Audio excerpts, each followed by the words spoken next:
Hello, everybody, and welcome back to Passionate People and Preposterous Peeves. We are counting down to episode 100. This, I believe, is episode 95. And you can at me if I'm wrong. So close.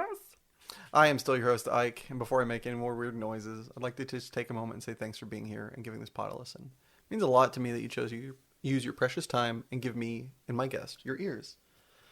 Now, if you still have the bandwidth after you've enjoyed this episode, please share it with someone who you think would like it, or just subscribe yourself if you already haven't. That'd mean a lot. So, if you've been keeping up, I am testing my brains out for Pro Tour Minneapolis. That is coming up here in like 15 days or something. Actually, definitely less. Um, I believe I actually just got signed for a tiny little sponsorship deal for a local store that'll go by CL until that is definitive. If I sound a little rushed, it's because I am playing this while waiting in a lobby to play, or playing this. I'm recording this while I am in a lobby to play more Magic with teammates. So I apologize if it sounds rushed. I just needed to make a moment for this because I forgot to do this at the last second. But the other day it was kind of fun.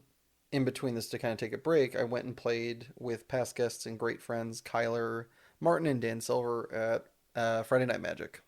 And it was as much fun, if not more fun, than it used to be. So it's still great to know that even though I'm trying my brains out and taking this approach very, very seriously and doing all that I can using all my time and focus and energy, I still enjoy it in its most raw form. And Magic isn't just a game, it's the gathering. A very apt word for the title to be in. It makes sense and it makes me happy that I'm still, because you hear stories about people who do things and they don't like it at a lower level. And so to do this and still like it means it's, for me, it's a testament and lets me know that it's all good. You're okay. Had a great time hanging with the boys. Got to make great jokes, have some tacos. It was lovely. Also got to share one of my favorite hot sauces that brought back from Oakland, La Victoria, Holla at your boy. The orange sauce is still fire. And got to share it with a friend and have him go, whoa, like, oh yeah. So thanks to my favorite YouTube podcast, the Resleevables, I ended up buying YouTube Premium because there were so many ads and it was kind of taking away from the experience, and couldn't recommend it highly enough. Not only the podcast, I think they're a great podcast and I've loved them since they were with Star City Games, and I love them just as much now that they are kind of doing their own thing untethered, which I think is good for them in the long run. But having to buy YouTube Premium, not having to, but choosing to buy YouTube Premium, yeah, it's the best. It's so it's so good. I'm not being sponsored by YouTube for sure, but this is just so nice to not have to deal with ads. It's worth the $12 for that peace of mind and those hours a month if you watch and consume as much YouTube as I do that you'll get back. Even though it's like, little bits, you didn't realize you were getting, death by 1,000 cutted before, and you will after you get it. Don't know about y'all, but put in my taxes on the 18th, the last day that they were due. Thanks to my boy Javi for facilitating that and being awesome, being able to do it last minute. Definitely found a personal accountant that, assuming I don't get nonsense occurring, will be using probably forever. It's basically the same cost, did it at the last minute. If you're looking for an accountant, message me at twitter.com like Ikes or passionandpeevespodcast@gmail. I'll hook you up with my boy. He is good, very nice, and, did it all with a couple screenshots and, half an hour. It's great. Also, by doing this, I sadly found out that in the state of California, at least, you need medical coverage. Otherwise, you lose out on your refund, which, what the fuck? This is some bullshit. Not a fan. And it's going to cost me money this year because I was without for a couple months. Had I known this, I would have bought some shitty coverage for like $20 and would have been fine. But I didn't know that. And so I'm going to lose money on the back end. Hopefully, if that situation comes up, you now know this, if you didn't before, and can avoid that future problem that I'm going to deal with next year. Huzzah. Speaking of huzzah, hopefully you enjoy, and stick around obviously, the interview that I had this week. My guest this week is Gunnar. We talked about magic and wrestling and all the things that go on behind the scenes that I had no idea. And it was really fun. So, without further ado, here's Gunnar. All right, folks, you're all in for a treat because my guest has been to space camp not once, but 2 times. He's raised $15,000 for the Trevor Project, been to half the states in the United States, placed 3rd in the 6th grade chess league H&R Jones Elementary School competition, and was the president of the Herkimer 4-H Club. Please give a warm welcome to GUNNAR. WUHER!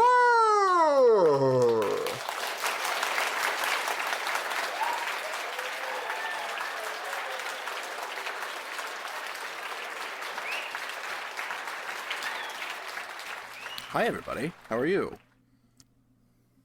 Well, I don't know about them, but I am doing great and would like to know, what's your first concert? What was your best concert?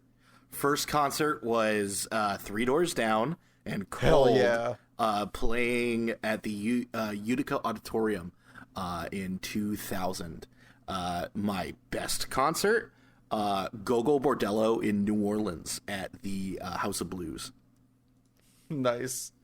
So 2000, that would have been peak 3 Doors Down. We're talking Kryptonite. Yes, It was their first album that had come out. It was their first tour. I think if I look through my stuff enough, I have the T-shirt that I bought that night. Had a broken down. Did you learn how to play that on any instrument or all the lyrics to Kryptonite? I knew all the lyrics to Kryptonite. I had the album. I had to. So the funny thing is about that is that when the second album came out, my local rock station was doing a promotion in the mall, and this was about the time when, you know, malls were still popular, but not like crazy popular. Mm-hmm. So I was like, hey, what do I have to do to to get that album? And they're like, get people to sign up for an hour. Okay, cool. Sweet. Perfect. And I did that, and I got myself my 3 Doors Down album. Gosh damn right. I was 15, maybe? Something like that. At the top of the world. Oh, yeah. Oh, yeah. What's your favorite movie line to quote? Oh, man. So, my favorite movie is Blade Runner. Nice. And I don't remember. It's the line that is said to Deckard. Oh my god, I need to... We're talking about Tears in the Rain? Yes. Yes. So, it's a monologue and a half. It is a monologue and a half, yes. All those moments will be lost in time like tears in the rain. Time to die. Well, hopefully you don't have to utter those in too much sincerity too soon. Yeah. But if you had to... Yeah. You know... So, like, I mean, if I thought about it, you know, it'd be a great way to die, to be honest. Because if I had enough time... Honestly, I was trying to use that as a transition, and then I realized none of the questions I have, like, dovetail into that. That's fair. That's fair, but hold on a second. Let me all right, go for it. Let me take us through this. So, all right, if I have enough time and planning and forethought to be able to say this when it's time for me to go, I would have lived a really good life. Fact. I mean, like, you got to think about it, right? Because, you know, if you're saying this, you're not on, you know, a hospital bed losing your life. You're not somewhere terrible. You know, you're either surrounded by friends and family, or you're somewhere by yourself and it's peaceful. It's time for you to go. Sure. If in said circumstance you had enough, you know, it was a slow moving poison. It was a cancer that was messing up a certain part of you, but not all your working functions. What would be your favorite meal that you would make just for yourself? So it would have to be. Let me think here. So for a long time, I dated a girl who was Ukrainian, and for Christmas we would make pierogies, and I would make myself handmade pierogies. It's a great answer. What'd you put in the pierogies? So usually it's just the normal stuff that you would expect, like, you know, cheese and onion and that kind of thing. I didn't really stray too far from the traditional pierogi, because what you do is the pierogi is like the base of it. It's whatever sauce you put on top that is really the answer to the question of, like, what craziness can I put into this, or what craziness can I have for this? So, what was your favorite sauce to adorn the top of said deliciousness? So one year I convinced her to make Sunday sauce with me, and it was the next day, so it's always better. And we reheated the Sunday sauce and the pierogies, and that was the best. A second day sauce, because all the flavors lock in, and it's able to sit there and marinate in its own flavors. It's a whole thing, man. Well, speaking of a whole thing, what's your favorite non-exercise thing that you have to force yourself to do, but feel accomplished or at least pleased after you've done said thing? Related to cooking, the dishes. I was a dishwasher for years, and I got paid for it. And ever since then, and working in food service, you know, once you get that smell of like crusty, you know, of crusty crap that you know that it's just scum from the sink, and the smell of like rotten coleslaw and and buttercream filling, you know, all wrapped into one. You really, the dishes are just no bueno.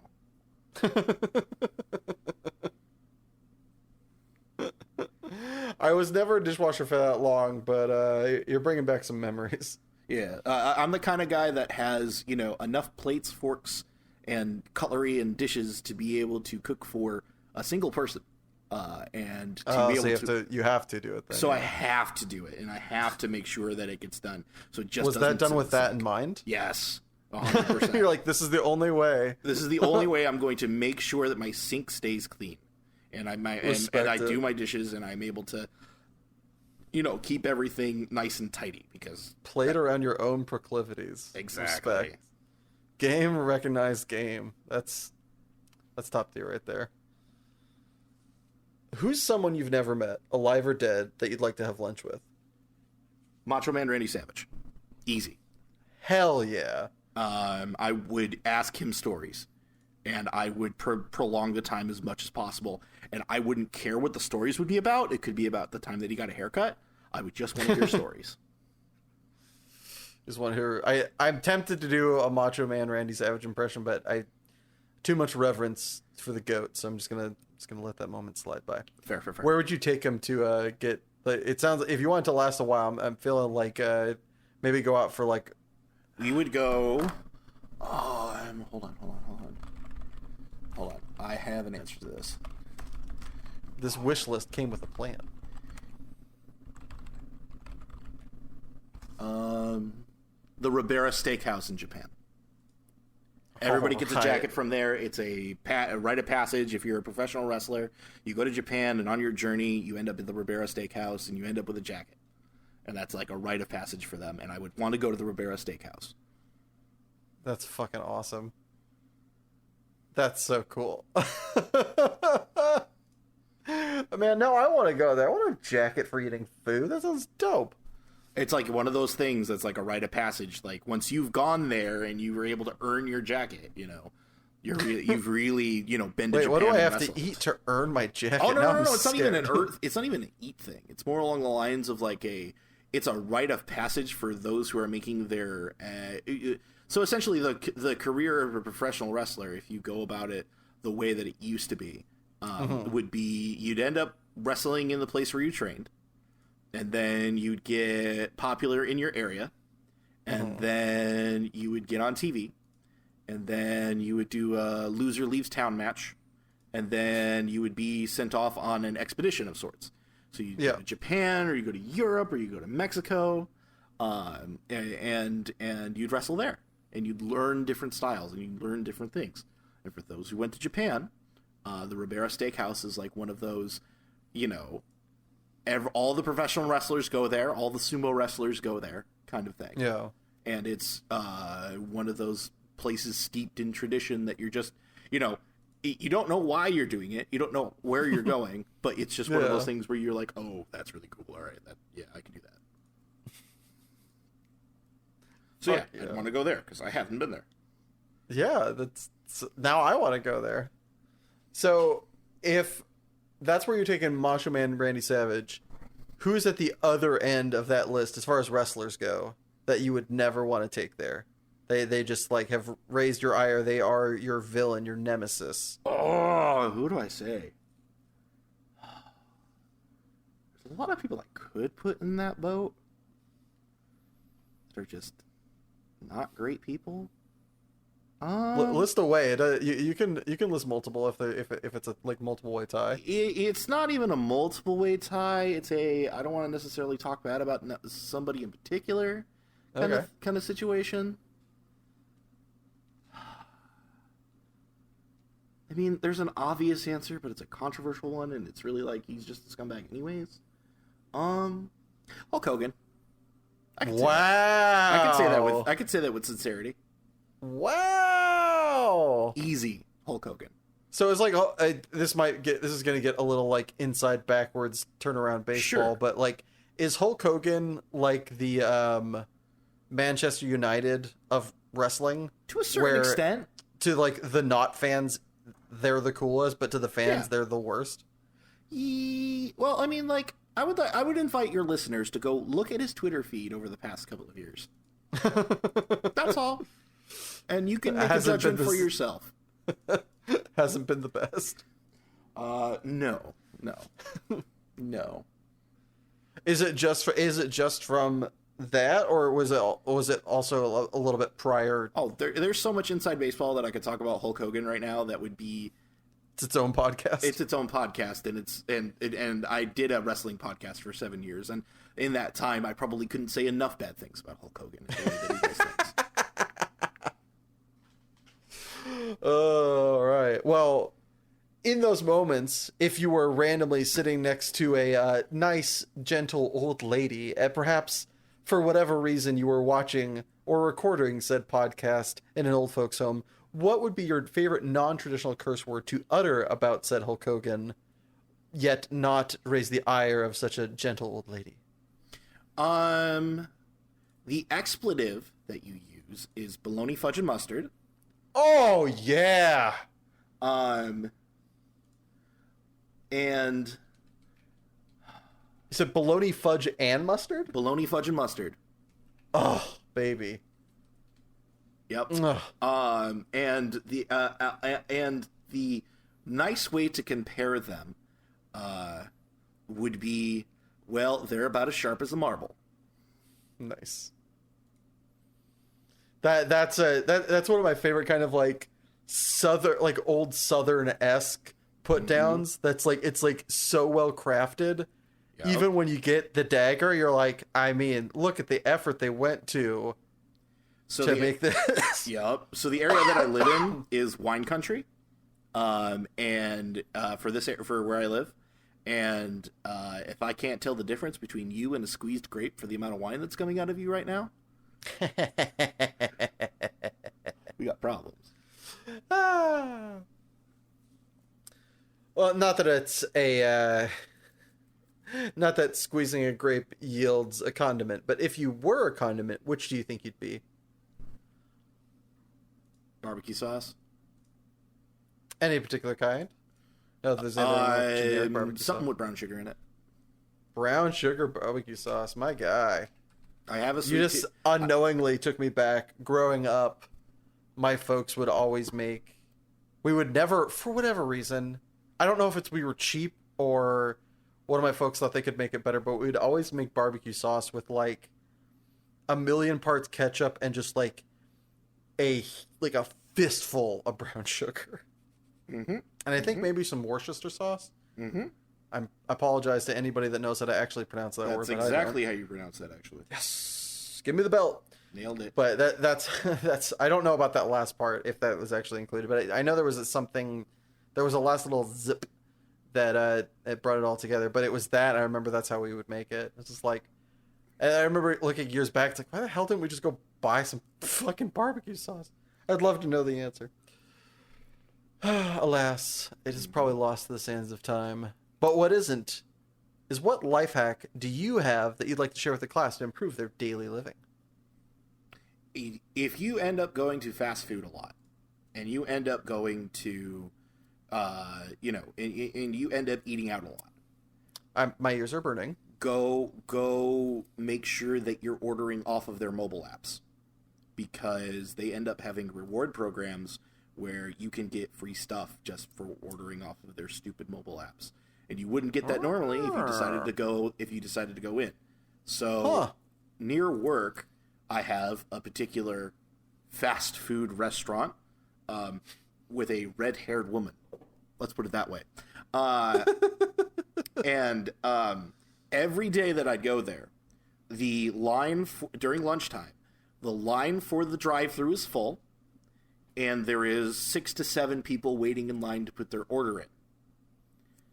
Galaxy Brain over here is like, oh, I am going to put my mobile order in, and every single time I do, and I show up, my mobile order is in the mobile order waiting area, hot, fresh, and ready to go.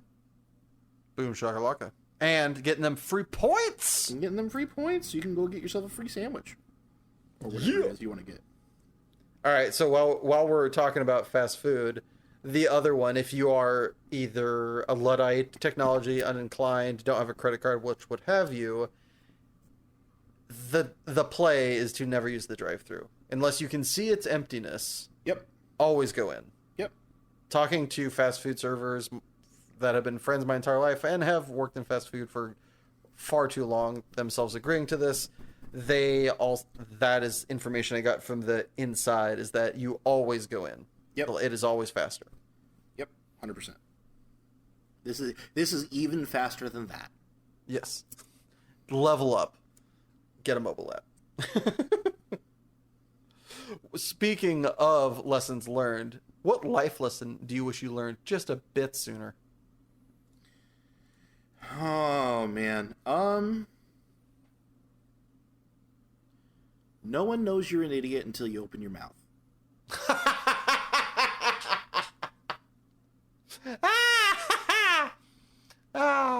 Sorry, are you reading from my diary, sir? No. Just remember that.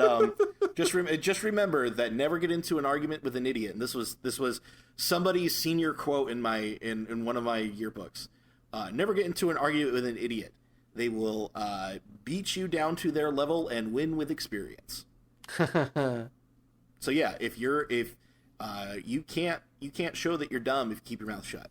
So there's been a bunch of times where I have run my mouth where I not should have run my mouth, and if I had just been wise enough to keep my mouth shut, I would have been okay in that situation.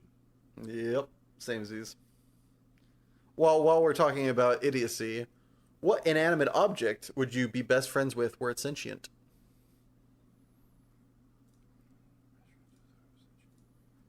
My car. I love my car. What kind of car are we rocking? We're rocking Chevy Cruze hatchback. Yeah.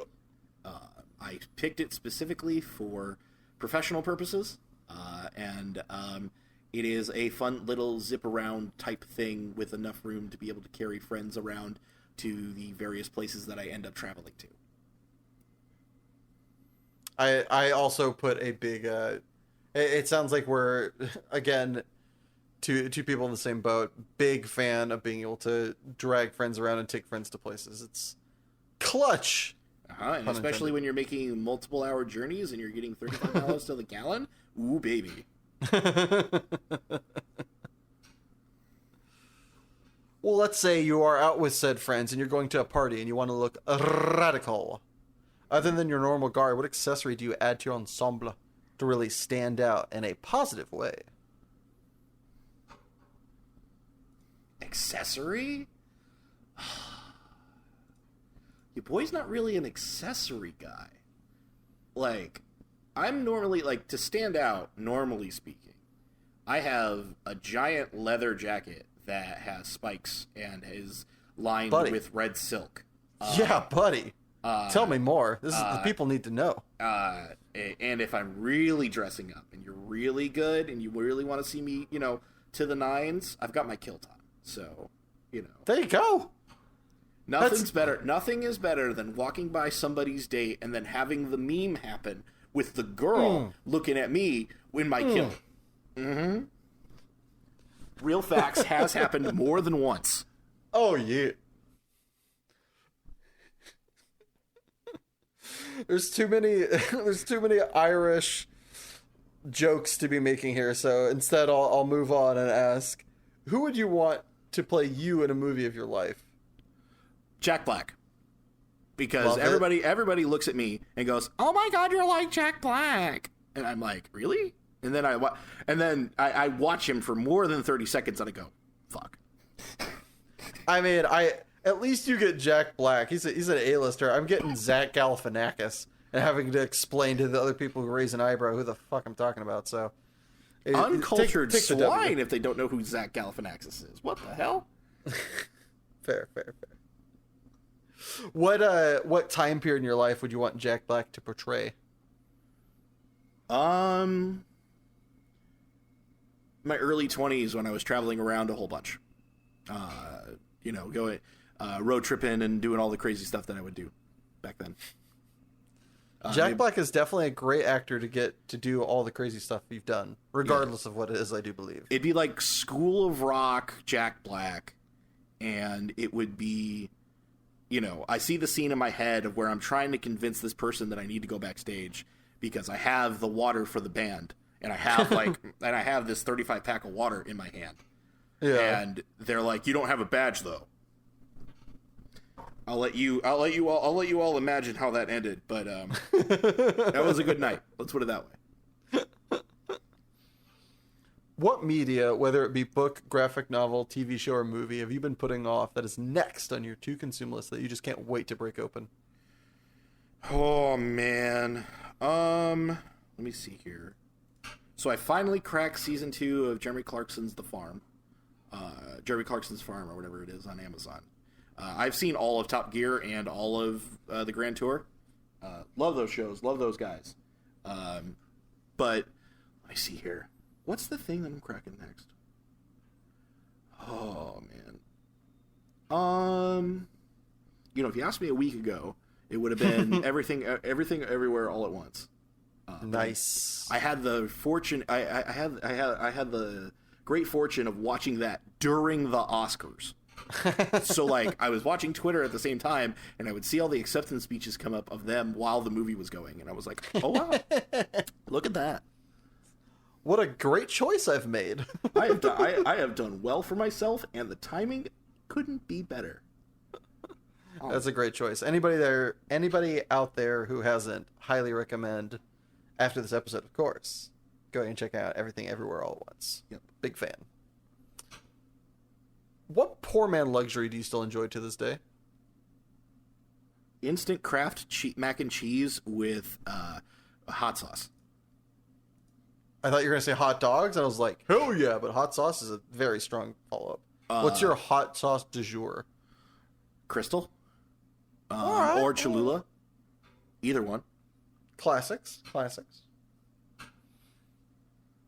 Do you have a job at some point in your life that you want to pursue but are very glad you didn't get? Yeah. I was going to work in a large chain grocery store as a full-timer in the bakery. And I went for the job and I didn't get it because it was like 4 dozen people had applied for it and only one person got it, that kind of thing. And I wasn't experienced enough, essentially. And had I done that, I think I would have stayed at that job a lot longer than I was than I should have been. I stayed at that job for a while. Don't get me wrong. They put me at 30. They put me at 35 hours. But instead of just working the 35 hours, I was able to go back to school and get my degree. So nice. Everything works out in the end, right? Yeah. What'd you end up going back? What's your degree in? It's just an associate's, and I had intended on going further, but I had another professional, U-turn on me, and I basically got into sales. I've been in the beer. I just recently got out of the beer industry after 6 years. So, congratulations, maybe. It was a necessary. It was a necessary goodbye. I was burnt out, and I wasn't. It wasn't. I had lost my smile. Wrestling reference for those of you who are paying attention. What'd you get your AA in? Sciences. It was a general degree. I was planning on going somewhere else to be able to do things. Well, the weird thing was that I was going to go into museum studies. Because I love telling stories, and what better way, due to unfortunate realities, I can't have kids. But being the cool uncle that goes inspires them at 7, 8, 9 years old, in the museum to go be super crazy about something STEM related, that sounds like a really good plan. Yeah. Do you ever look back and wish you did? Or is this something that you know what? I chose a different path. I like this path plenty as well. If I end up with dollary dues, fuck money, if you will, I'll go back in a heartbeat. Absolutely.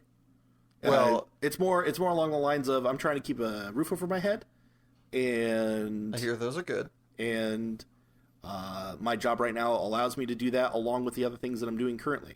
So it's not in the forefront, but I could definitely see myself at like 65 graduating with a degree or some sort.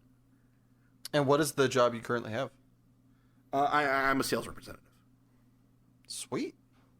Well, okay, so that's one of those terms that I know exists, but I don't know what goes into the day-to-day. Do you mind taking a bit of a off-ramp and explaining to those of us, mostly me, that don't know what a sales rep does?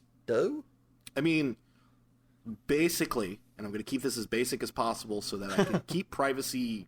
Yes, please do. Yeah. So I make sure people are at the certain businesses we're marketing to. Okay. I come up with this. I adapt the schemes and methods in which we sell to these people, and I adapt them into pitches and campaigns. Oh. And then I do a lot of cold calling. Like, do you have a best or worst cold calling story? I had somebody accuse me of doing something illegal at one point by literally sending them a letter.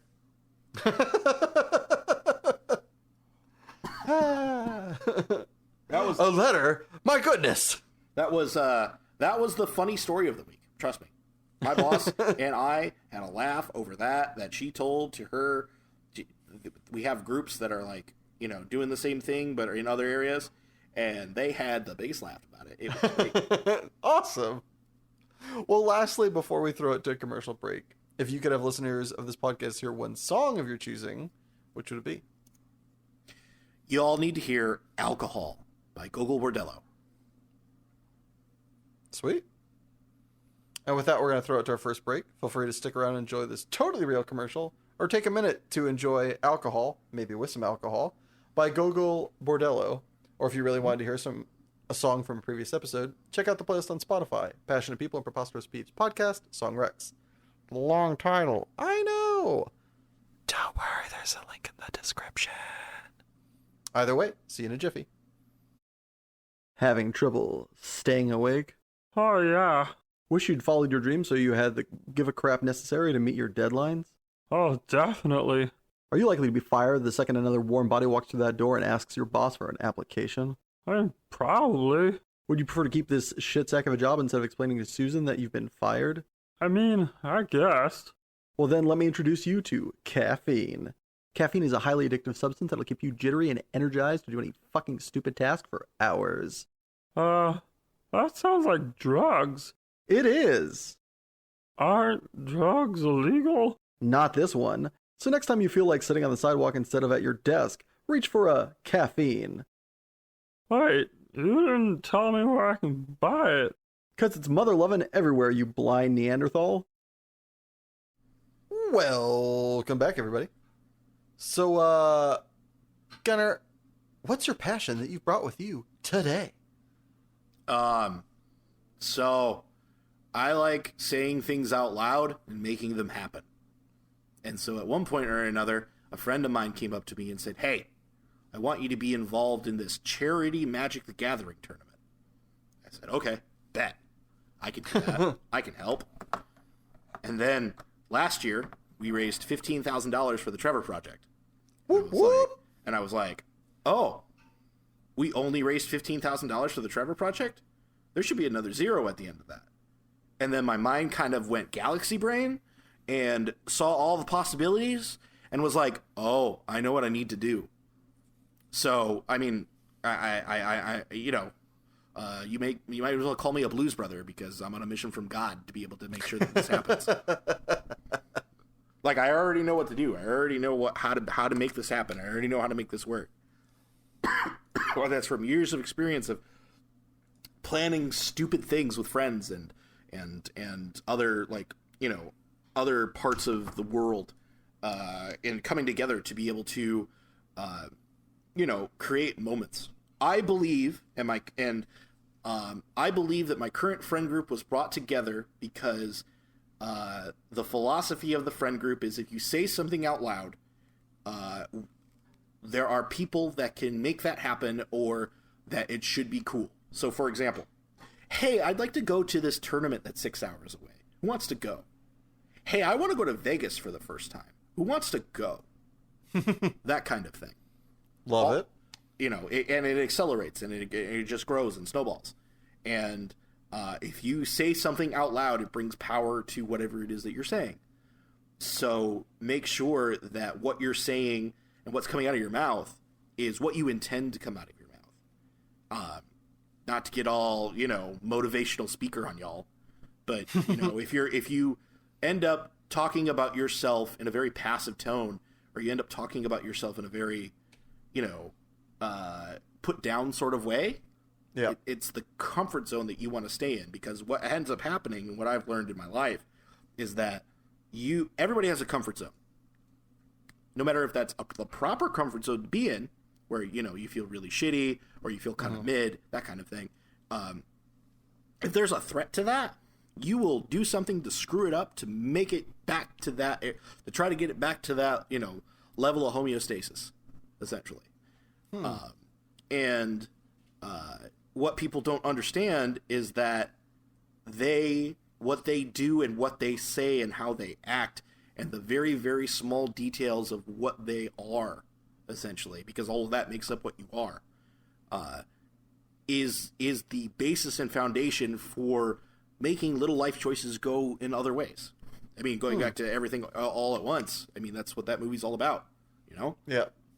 So if you get a chance to do something and somebody looks at you and says, "Hey, let's come over to my house. Let's play some board games."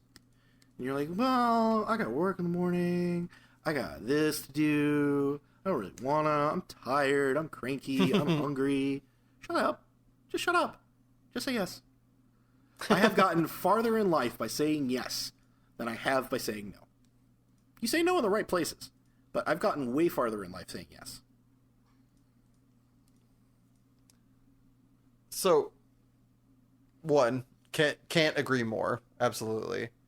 But as we are here to talk about your passion, I'm kind of curious. So you just got done relatively recently creating and running a charity. Yep.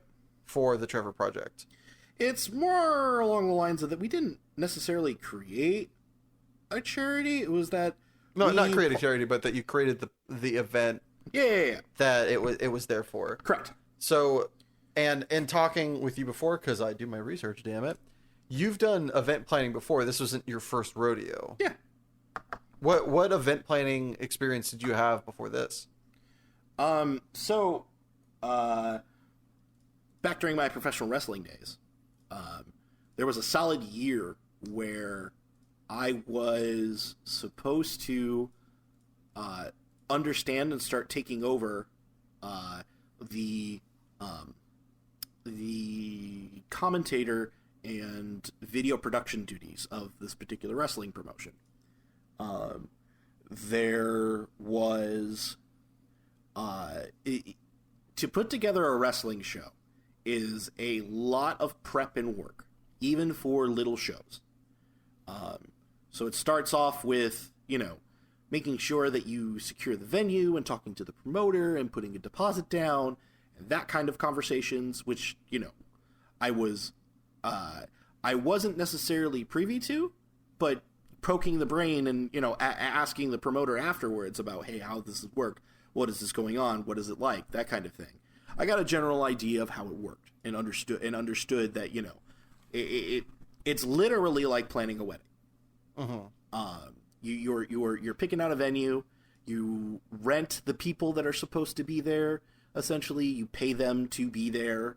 Even if it's the people that are training at the school, they train at the school so that they can be on the show to be able to get better. Essentially, and you would see the progression of people that got better being able to be on the show. Essentially, yeah. And those same people would be the one that would put the ring together. Would be the one that would put the curtains up, would be the one that would put the barricades up and clean everything and make everything look nice. And, there was the tech group, which was what I was a part of. And you would set up the computers, and you would set up the music, and you would set up the AV system, and you would set up the microphone, that kind of thing. And all of that would be put together. And then you'd have to go set up the cameras, and you'd have to go set up the microphones.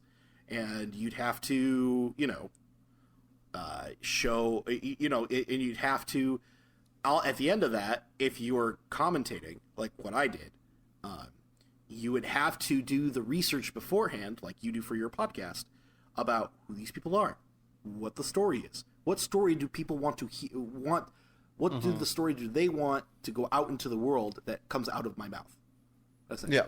And if they can help it, and they obviously the best way to tell it is in the ring, but to have the flavor over top of it for people who don't understand what they're looking at.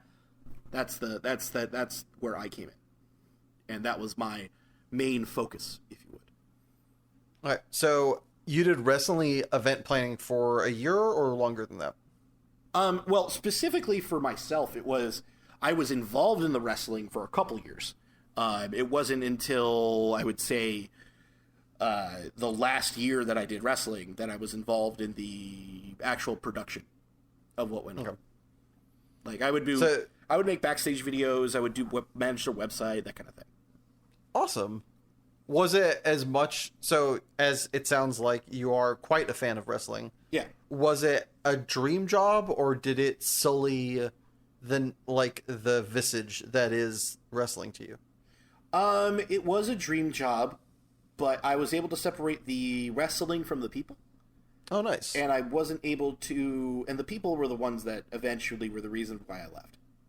Mostly it was me, because I would say that by the end of that run of me doing the wrestling stuff, I was the worst version of myself possible.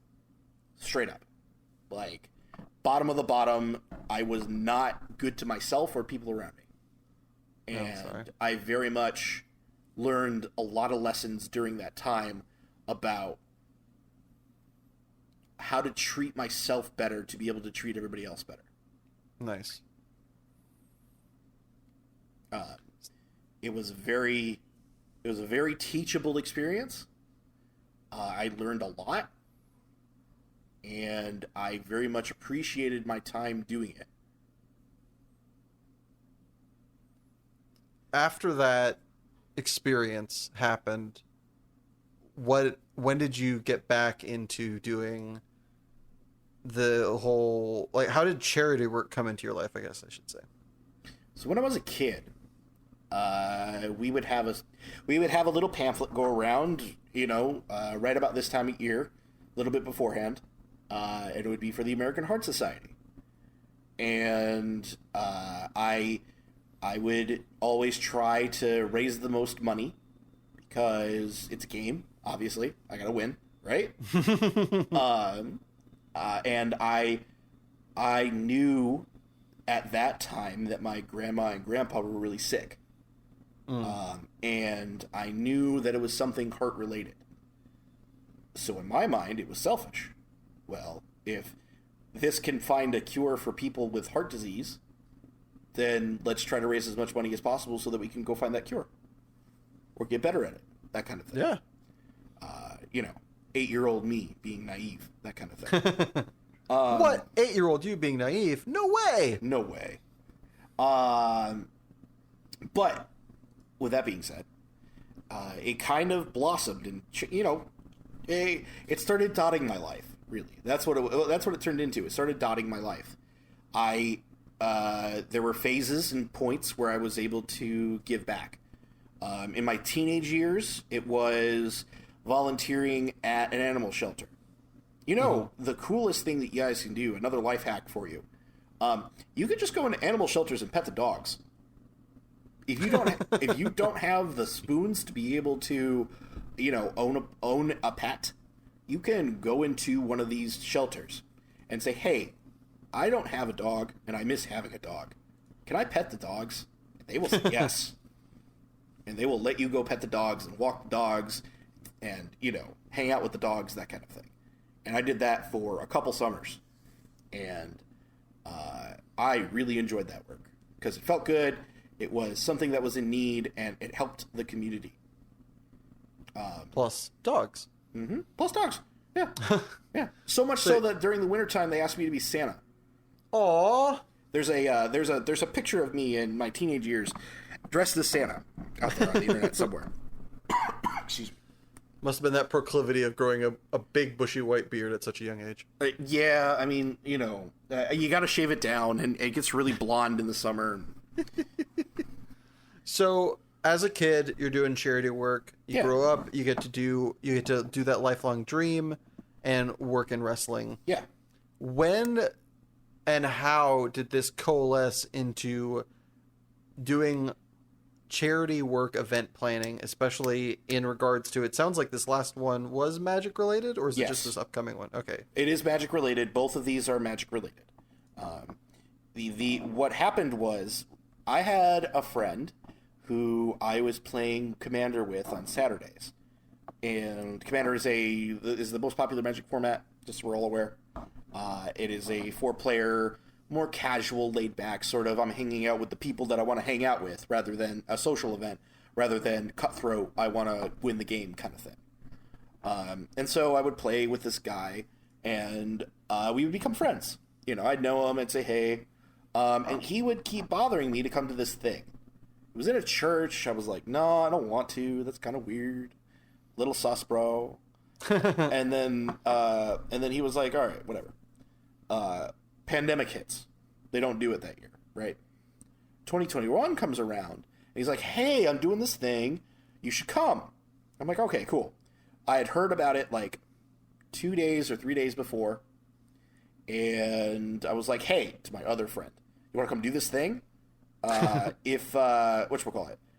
I'll play, but I don't want to spend all the money on it because it's kind of expensive, relatively speaking. Tickets are $170. Mm-hmm. So I'll give you half of my worth of tickets, or half of my worth of cards after I open them if you pay for half of it. And they go, sure. All right, cool. So we do that. And I play in this tournament. And it's this weird, if you know Magic the Gathering, there's a format called Limited, which is a limited card pool of cards that you can choose from or get selected from to be in your deck. And you open them, and you don't know what's going to be in your deck until you open them. And this event is that, but the Commander thing I was talking about earlier, it's those together. And it's a bit more cutthroat because of the way that the tournament is set up. But it's a lot of fun. It's a big brain challenge because you got to build a whole, instead of building like a 40 card deck like you normally would, you're building a 100 card deck, and you can only use one copy of each card. So to have people understand this, like, it is 2.5 times the struggle and the selection to be able to make sure that you've picked the right cards and done the right thing. And there's a restriction on what kind of cards could be there, etc., etc. We're not going to get too far into the weeds there. But what ended up happening was, he was like, the next year he was like, hey, we're going to go bigger. I think we're going to quadruple in size. Do you want to be a part of the team? I was like, yeah, let's do it. And so I helped manage the social media, and I was using my own social media at the time because I was starting to get the content creation, because I was getting that itch from wrestling days of like, man, I used to really enjoy this. I used to really like, making videos and that kind of thing. Making videos is a lot of fun. So I'll go make videos. So I do, and they flop. Completely flop. It's like 20 views. Oh, okay. And so I start, playing Commander on Twitch streams, and I start hanging out and doing fun stuff and socializing and whatnot. And then this opportunity comes up, and I just start shouting it from the rooftops. Hey, come to this thing. Hey, come do this thing. And then September of last year, we had 300 people show up to a converted warehouse that is offices and shops and other things. And we played this format with 250 people. It was insane. That's so awesome. Yeah. That's where the origins of it. And now this year, this year is what I saw last year turning into. It was like, I had a moment that was just one of those, oh, sit your ass down, we're going to have a moment. Where I was like, this is your path. This is what you're supposed to be doing. So if you were religious, you'd say God said that you're supposed to go do this. Yeah. I realized that I had sculpted my life into doing exactly where I am.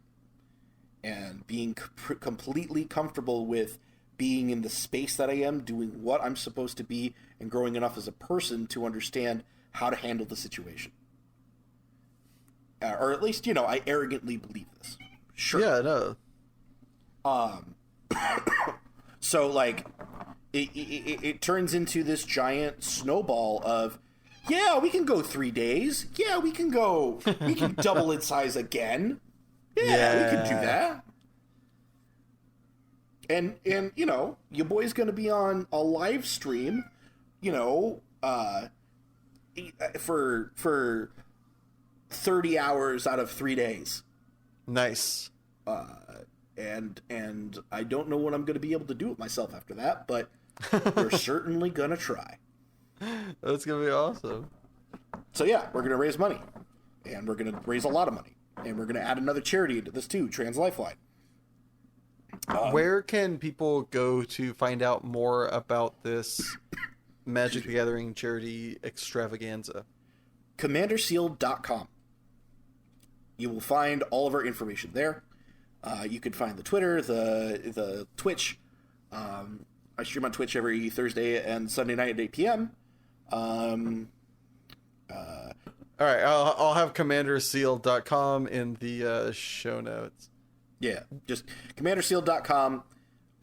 14 packs, 100 cards, 75 minutes to build a commander deck with you and 3 other people that are sitting at the table.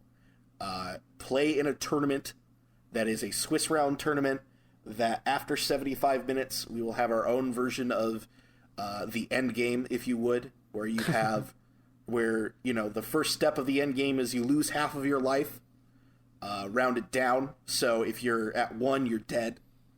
And then the next one, you pick one of the most powerful cards in Magic, one of the Power 9 that isn't banned, and one of the Power 9 that is banned, basically, in the next steps. And then you do some other crazy stuff, And then the last one is play all the spells in your hand. At the end of the turn, you lose the game. Hopefully your opponents are dead first. Hopefully your opponents are dead first. That is the answer to the question. Because if you can't kill your opponents by then, you win. You lose, I mean. What would you say is the biggest misconception about charity work event planning by the wider world? What do a lot of people not get? When you're looking at something like Games Done Quick, shout out to Games Done Quick, because a lot of my inspiration will come from them. If you don't know what Games Done Quick is, it's a charity event that happens every twice a year, basically, once in the summer and once in the winter. And they do other events during the year as well. They've snowballed into a whole brand, but they do speed runs, beat the game as fast as possible, right? Let's see here. I'm on a train of thought and I lost it. You got inspired by Games Done Quick. Yeah. I got inspired by Games Done Quick. Back one more step. The biggest misconception about charity event planning by the wider world. Got it. When you're watching Games Done Quick, you think, oh, it's a bunch of people sitting on a couch doing nothing. Well, the person in the seat that's performing for you has spent literally hundreds of hours at doing this particular thing in this particular niche to be really, really good. And the whole point of you watching the stream is to watch them be the best, literally the best at it, essentially. And then the people that you do see on the screen that are just talking on that couch, they have to prepare and understand what the hell's going on to be able to convey to people who are just turning on the stream to say, hey, this is what's happening in the world. And this is what's happening on your screen. Excuse me, on your screen right now. Yep. And you have to pay attention to it. And that's hard. That's really hard. And to be able to do all of the prep work and the understanding behind the event, to be able to plan for it and to be able to put the time into it is a great sacrifice. And people don't understand that a lot of people who do charity work don't get paid for it. Mm. Yeah. So they're not the only ones that are doing, the people giving money aren't the only ones doing charity that weekend. Correct. That is absolutely correct. And then, I mean, not to yes and you, but also then there's I think more people will know about this now because more people have, tried YouTube and stuff like that. But there's people that are behind the scenes, messing with the audio. There's people behind the scenes that are messing with, the upload, that are messing with the visual diagnostics and stuff like that as well. To be able to create the display that you're watching takes hours upon hours of work, and then an exponentially amount of more hours to be able to plan it. Yep. On the flip side of this, what would you say is your favorite non-obvious aspect that not many people know, but that you just love about charity work event planning? That just if it's an output, if it's an input, just what is it that you wish people knew about because it just fills your cup up? The look on people's faces when they see the actual thing happening. The reactions that I get from my team when I'm like, hey, we're going to raise X amount of money that is this giant goal, that they're like, wait, no, we can't. And it is their first reaction to it. And then we do. I was like, we're going to sell out on this day last year. And we did. We sold out a little bit before that. Our event was in mid-September. We sold out Labor Day, basically. Sick. That's so awesome. I'm expecting to, and I'm going to say this publicly, I'm expecting to raise $50,000 for each charity. Nice. That is my rough estimate of how much money I'd be able to raise in 3 days. If we're doubling in size, et cetera, et cetera. Yeah. Oh, man. I really hope you guys get it. I can't wait to tune in. It's going to be insane. I'm getting tattooed live on stream. You're getting tattooed live on stream? Yeah, this is a magic convention with a tattoo parlor. Love it. Have we thought out what the tattoo is, or we just know we're getting tattooed? Oh no, Chad is going to decide. Oh, nice. Wait, you say Chad or chat? Chat. Chat. Oh, that's risky. Trusting Chad was a tall there's order. two. Trusting chat is Right. Well, there's only two options. It's either the blue demon or the pink demon. Oh, okay. Yeah. I thought you were giving them free reign. I was like, you're gonna end up with your dick on your face. No. But whoever raises the most money after a certain particular time, which will be announced in the future, will be the winner. And nice. I will get that tattooed first thing Sunday morning. Sweet. Of the event. Is this one of many, or is this like one of few? We're in the middle. Okay. Yeah. This will be my first tattoo in years, but it won't be my first tattoo. Yeah. That's so cool. I love that. Anybody else got like tattoos or any other fun acts writing on it? We're gonna have a live band. We're gonna have live bands. We're gonna have content creators coming to do their thing. We're gonna do super goofy stuff on stream. Well, you said it's a magic place, so yeah. Yeah. We're gonna do whatchamacallit. We're gonna have a karaoke room. We're gonna have a bunch of artists. It's gonna be a magic convention, but it's not anything you've ever been to, and we're hoping to differentiate ourselves enough from all the other magic conventions to have the people say, "I have never been to a magic convention like that." That is my reaction that I hope that I get. So unless they have enough money for a plane ticket, what peeps? Where is this being held? Who should be on the lookout? So, RIT in Rochester, New York, September 15th, 16th, and 17th. $170 gets you in the door and lets you play the main event. We have a $28 Play Commander all weekend pass as well. Well, there are only 80 tickets of that are going to be available due to capacity reasons.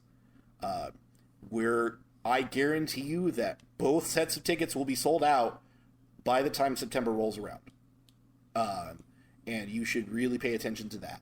If you'd like to watch us play the format, twitch.tv/CommanderSealed. Also, CommanderSealed.com if you wanted to go check out everything else. All the information's there. So make sure you go check that out. Awesome. Well, on the flip side of this lovely and heartwarming event that you have coming up, and I wish you well on it, what is your preposterous peeve that you wish would stay dead and buried? Can styrofoam not be a thing? I literally will crawl into the fetal position if I hear styrofoam rubbing together. This sounds like something you need to talk to the... This sounds like your response to like when somebody says, "What can Brown do for you?" You're like, "Can styrofoam stop being a thing?" Yes, can styrofoam stop being a thing? Not only doesn't it stay around forever, the noise that it makes is like the same thing as like a dog whistle. It's completely unheard and makes my skin crawl every time. When I'm unpacking something and it has styrofoam in it, it'll take me a minute to be able to do that. I'll put headphones in so that I try not to hear headphones on, Metallica up, and then Yeah. take a chainsaw. When did you first notice this being a problem for you? When I was young.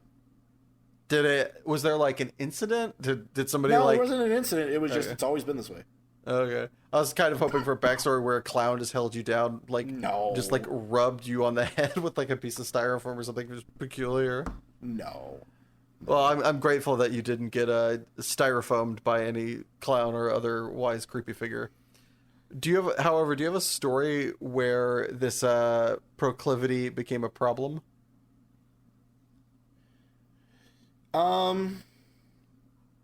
Yes. I realized it the most when I was about 13 when we moved. And my father figure, he had his stereo from the 70s and with the styrofoam and packed it in the styrofoam and put the box next to me in the car while we moved. No. So how many hours? Oh, no, it was a crosstown move. It wasn't Okay. anything like that. But it felt like hours. States later. Yeah. I'm sitting there going, oh, God, I need to get out of the car and do something else, the whole time. And just, wow, I really hate this sound. This sound is terrible. Why is this a thing? And it's a more befuddled, why is this a thing, than it is anything else. Yeah. It is just a visceral reaction to it. It is an instinct. It is not a taught thing. If you would. There is not enough PTSD in this world that can make me react like that. I'm the exact same way with people chewing on ice. There's no rhyme. There's no reason. It just is just sheer pain for me. Other people, it's just like they don't even notice people doing it. It's not a thing. I literally... That would be the fastest way to have a straitjacket for me, is if they put me in a straitjacket and then somebody started chewing ice behind me. I would either rip it in half or dislocate every bone in my body to slither out of that and either slap the cup of ice out of their hand or just get out of the nearest window. So you're in good company, or at least familiar estrangement to the normal workings of society. Even now, I'm flexing my fingers thinking about it. All right. Well, as I don't want you to hurt your trigger finger before the charity event has been concluded, we're going to head to our second ad break. But don't go anywhere, because when we get back, Gunnar is going to enter the lightning round. Oh, man.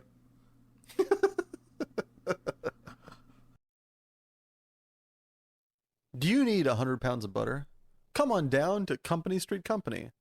What if I need 30 gallons of olive oil? Come on down to Company Street Company. But what if I just want one flatless bird roasted for a reasonable price? Come on down to Company Street Company. Okay, but... Just come on down to Company Street Company. We have everything for a better price. Free snacks, and employees who don't want to kill themselves. Or you, because we treat them like fucking human beings. Yeah, but... Yup. Just get your ass down to Company Street Company, where the only sketchy thing we've ever done is enable frozen orange juice hoarders. And we're back. Gunnar, are you ready to enter lightning round?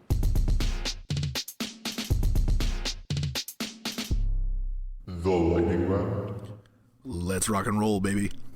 All right, put however much time it takes to bake this cookie on the clock. Gunnar, is there a price for you to give up your passion forever? No, there really isn't. Make the food or do the dishes? Make the food. Did you ever cheat on a test at school? Yes, 100%. I was young. I got caught. I hope you got 100%. Are you out of touch, or is it the children who are wrong? It is the children who are wrong. Would you rather have your inner monologue sound like Gilbert Gottfried or Fran Drescher? What if it sounds like both already? Then I think you have schizophrenia and need to see a doctor. Would you rather read the cue cards while wearing the crown or live in a hovel and speak your mind? Live in a hovel and speak my mind like I normally do. Is professional wrestling cool or lame? It's cool. You're having the best day of your life. What happens next? Another amazing thing or something terrible? Probably something terrible. Nick Cage, best or worst ever? Best. Do you create your own thoughts or do you just listen to them? I just listen to them. Bears, Beats, or Battlestar Galactica? It's bears. Always bears. Are truth and reality the same thing? Yes. Do you believe in love at first sight? It's difficult. Sometimes. It can happen. Let's put it that way. Album, shuffle, or playlist? Album first, onto playlist. Are we simultaneously living in other dimensions at this very moment? You bet your sweet bippy. Beatles or Elvis? Elvis. Come on now. The king, baby. Would you rather the checkout line never had a line or the fast food place always gave you a large fry when you asked for a medium?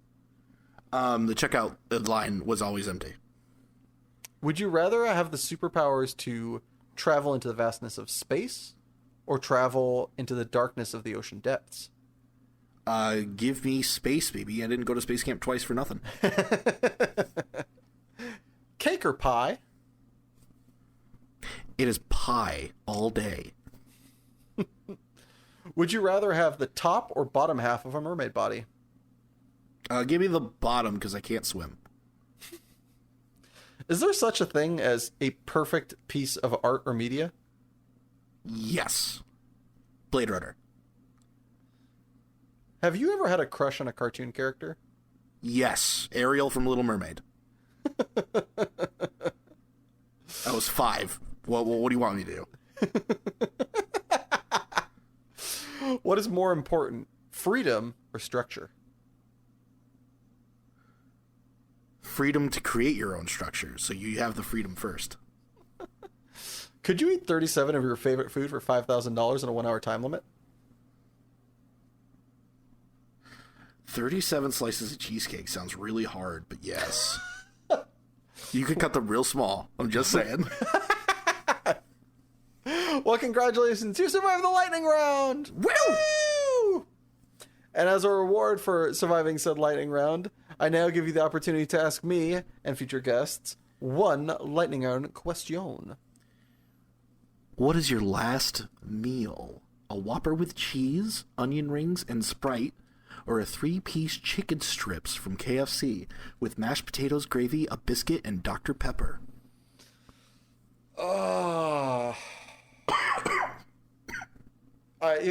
This is so good, especially for me, because you're tearing me in two different directions.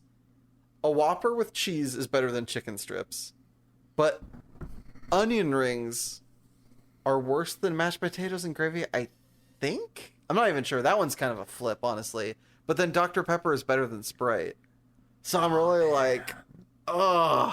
So, just kill me. How about that? Can I go option 3? Just like, just no, slam you the gotta lever? eat one. No! You gotta eat one. Oh, damn it. Dr. Pepper's so much better than Sprite. I'll go chicken strips just to have the Dr. Pepper.